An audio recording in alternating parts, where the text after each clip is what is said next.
The annual Nevis to St. Kitts cross-channel swim was held on Sunday, the 26th of March, where athletes swam the 2.5-mile distance between Uwali Beach, Nevis, across the channel to Cockashall Bay, St. Kitts.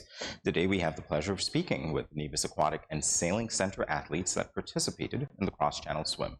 They are members of Bring It swim team, and certainly they lived up to their name as they placed in the top 3 in the under-19 category. We're honored to welcome Coach James Weeks and swimmers Skyla Connor, Jazzelle Connor, and Justin Williams to Good Morning SKN. Good morning, everyone. Good morning. Welcome. Good morning. Good morning. Good morning. All right, so you have to tell us whether or not you're still on a high from that competition. And since I know that young people can be kind of shy, I'm going to start with you, Jazzelle. Are you still experiencing a high? Huh? Are you still on a high from that competition? Yes. You got to explain that to me now. It's not just so. Very much. What did you like about it? I enjoyed the excitement of the waves and it's just so much excitement I could. The waves, she said, wow. And I'm betting, Skyla, that you are also on a high. Did you train hard for this one, or was it just, like smooth sailing for you, no pun intended?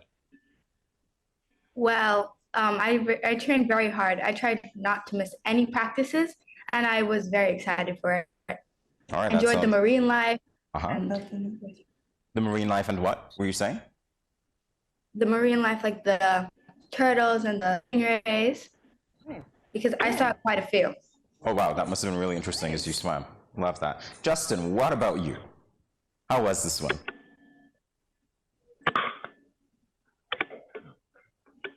Justin, can you hear us? Okay, tell us about the swim. How was it for you? Oh, I think you're muted, Justin. All right, so Justin appears to be muted. Justin, I'll get back to you in a second. We'll move on and I'll get back to you. So Coach Weeks, congratulations to you and your swimmers on a job well done, as your name is the Bring It swim team. So how was preparations? How proud are you of your swimmers? The first preparation was very good. It was keeping a nice session plan going, so that they wouldn't peak too early, and neither would they get burned out during the training. So it was well designed leading up to the event. So during the course of the preparation, I make sure that I'll pay special attention to their confidence, not just the skill level, but the confidence, because sometimes your skill level is perfect, but your confidence is shattered. It's not there. It's just as good as you not being well prepared. So mentally, I make sure that they're ready for it. Physically, I make sure that they can endure it. And overall, I make sure that they were a complete package ready to fit and to approach this swim. All right, so as we move on, Coach, you have to explain to us what the training has been like with the Bring It swim team, because obviously I hear you say you prepare them physically, you prepare them mentally, you wanted to make sure that they had skill and confidence. What did that look like when you were training? Walk us through that if you can. Well, first, what I would do, I would give them certain challenges to do. Like one of the challenges I did, I know that the weeks leading up to that, the water was kind of treacherous. So I would take them like 1 kilometer out. During the time, it was worse than it was on Sunday. And have them just stay there and see how they would be able to, man their stations and how they would approach it, how they would survive it. What is it, what they would show me during the time they were out there in those kind of wind and waves. And then that would give me an indication as to how prepared they are mentally and physically, because if during the training they were kind of iffy and wondering still, then I would have to make some adjustments based on what I saw. So it's not just like, okay, I know that they're strong. I want to make sure that when they see waves, when they're in the currents, they don't start thinking like, okay, this is not good, and try to try to get away from it. But I wanted them to be very, prepared, so that when they feel the current and when they feel waves and all that, they just know how to adjust themselves to suit. So I would teach them, how do you cut the current? What happens if you do get a cramp? What do you do? Because if nobody is there, how do you fix that? How do you continue? What should you do? What should you think? So that if and when those kind of situations occur, you don't need somebody to tell you anything. You don't start to panic and try to climb into a wave or something. You know how to make the adjustment and carry on. So Justin, we're going to begin with you. Why did you join the Bring It Swim team, and was this your first competition with them? The reason I joined swim team was because I cleared a potential in me, and the reason this isn't my first time, this will be my second time doing the cross channel swim. So did you do better this time than you did the first time? Yes, very much. Oh, nice. Congratulations on that. So I'm going to start with Skylar. Why did you join the team, and was that your first swim across the channel? I joined the swim team because I never really thought of myself swimming, so I decided to start it just to see how it felt. And this is not my first competition with the Bring It Swim team. This is my second time doing the cross channel swim. Okay. Jazzelle? Yes. The same question for you. So why did you join this? Okay, go ahead. I started the Bring It Swim team because my sister started, and when I was watching my sister train, I would watch on the beach, and that inspired me to join the Bring It Swim team. And this is my first cross-channel swim, but I have done competitions before with Bring It Swim team. Go to another cross-channel swim in the future? Yes, Okay, very good much. stuff. And Go ahead. And I am excited for more, and to improve myself every time. Good stuff. All right, so I know that all of you heard the coach talk about the way that he trained you, and he put you basically out in the middle of nowhere to see how you would cope with that. I want to hear from you about your experiences going through that during the training, not necessarily the day of the swim, but what were some of your challenges? Were you frightened at all? Justin, since you spoke least just now, let's start with you. When coach dropped you out, he's like, you're in the middle of nowhere. How did you handle that in preparation for the event?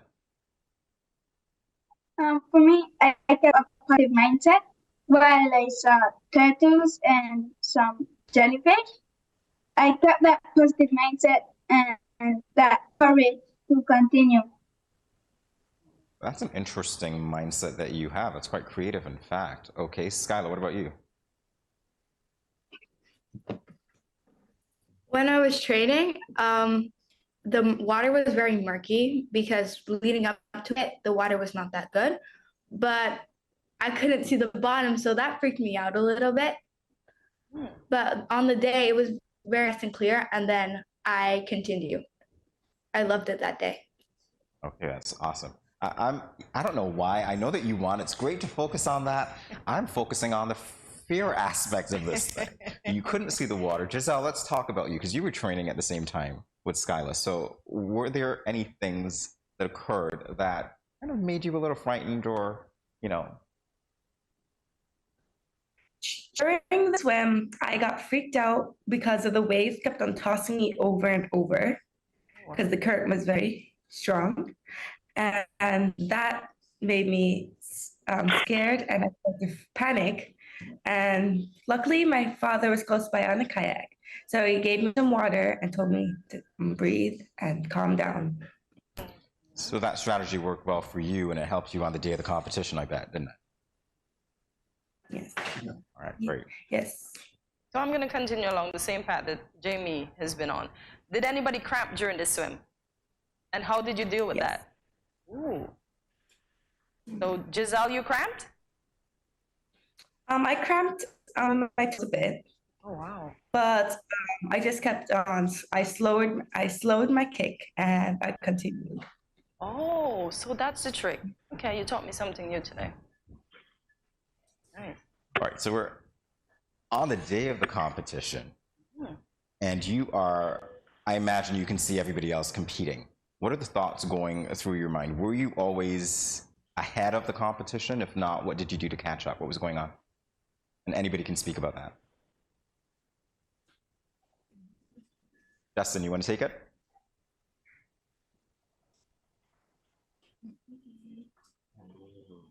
Oh, Justin, I'm having difficulty hearing you again. All right.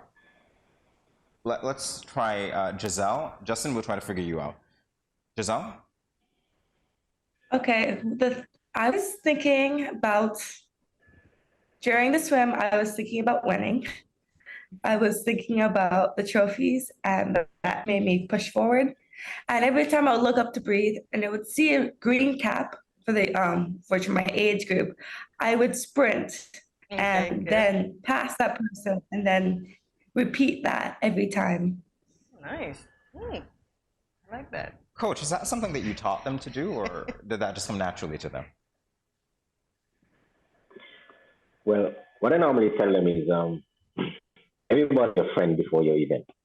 You chat, you laugh, you enjoy each other. But as soon as they get to starting line, those same people become your enemy because you're all going after the same thing. And it's not going to be shared. There are no gifts in swimming. You repeat that to them all the time. There are no gifts in swimming. You want it, you got to work for it. Wow, I like that. So you don't just approach things and expect any gift from anybody. You want it, you go after it. You got to work hard for it because nothing comes easy. So I try to kind of like train them for races, prepare them for races, but at the same time, I'm preparing them for life.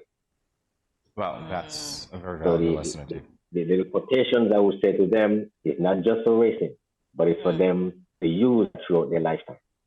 Nice.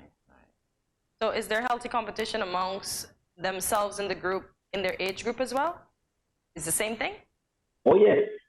Oh, yeah. Same thing goes the same way. I say, look, what I do with them during training is that I train them as a team, and I also train them individually. Okay. As a team, meaning you are your brother's keeper. That's the team spirit. Yes. Individually, you're going to be different to the next person beside you, next to you, on your right, on your left. I think, look, the person on your right is your enemy. The person on the left is your enemy. As a team, you guys are one force. If you mess up as a team, you mess up the entire team. If you mess up individually, you got to find and make your corrections quickly.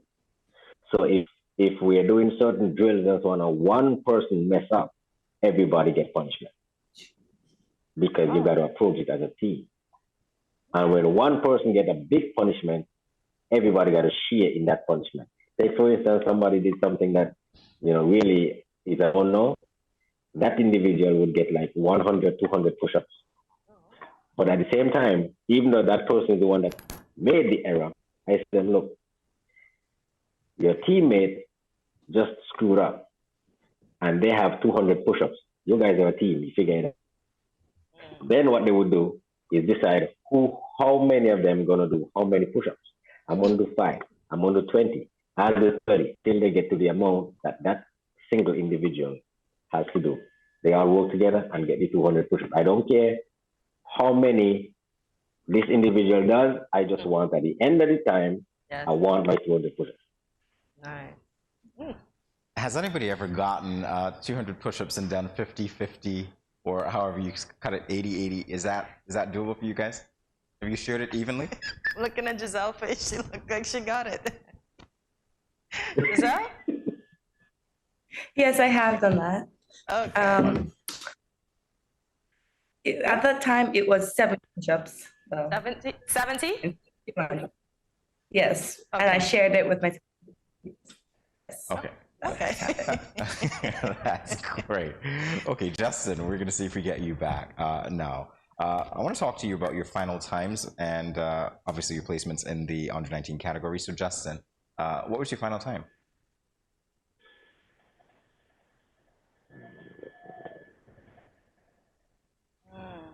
Wow, Justin, I don't know what's happening this morning, but we seem to be having audio issues. So, okay, let's go to Jazzelle. And Coach, you can give us Justin's time in case he can't do it for us, but let's go to Jazzelle first. Can you repeat the question, please? Your final time in the under 19 category. What was your final time? My final time was 1 minute, 1 hour 40. Yes. And I was supposed to beat 1 hour and 51, and I beat it by 11 minutes. Well, that's great, actually. Awesome. What about you, Skyla?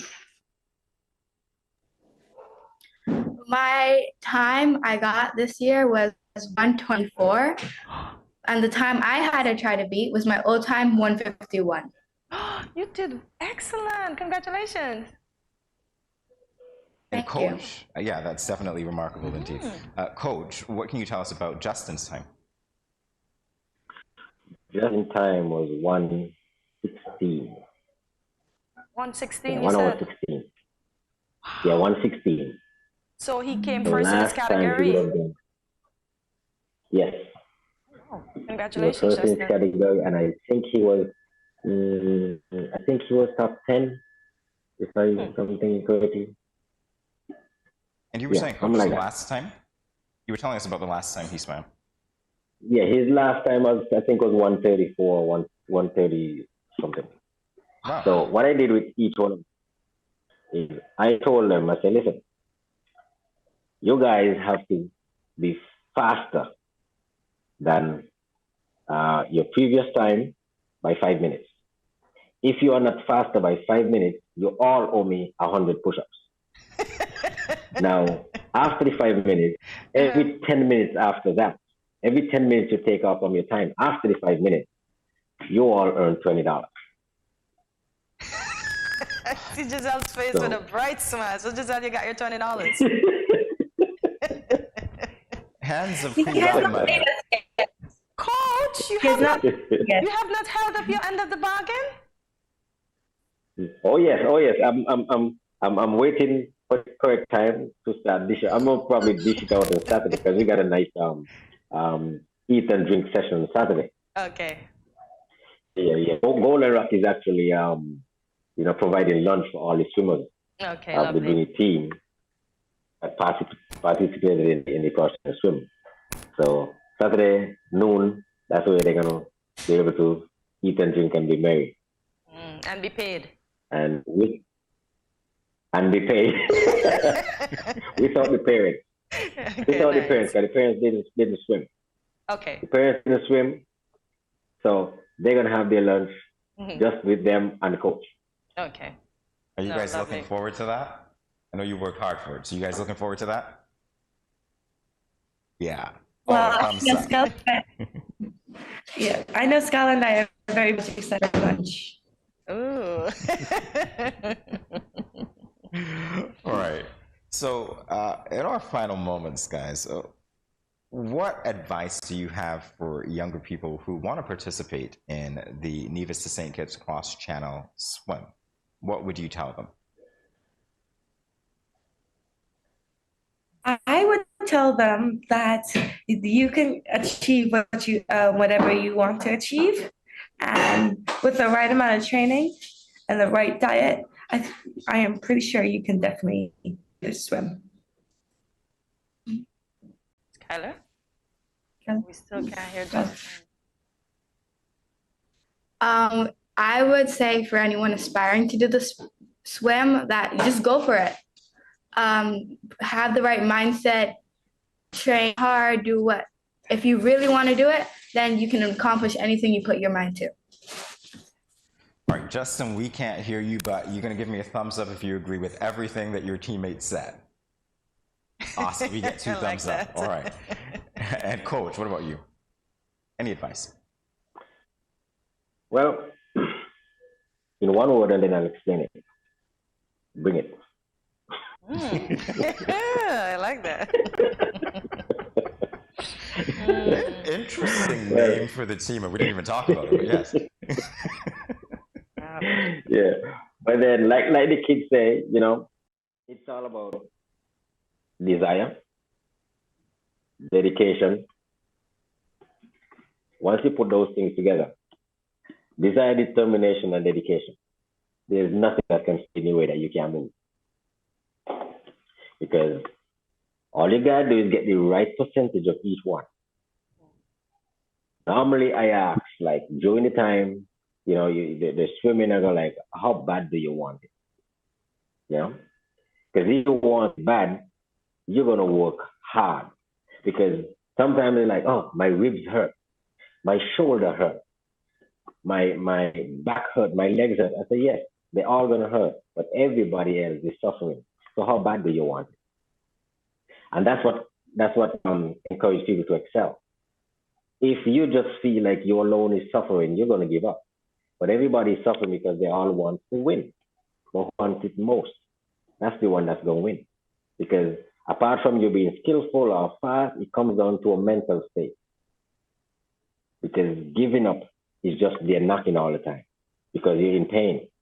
But the longer you can endure and hold it mentally, that's when you break barriers.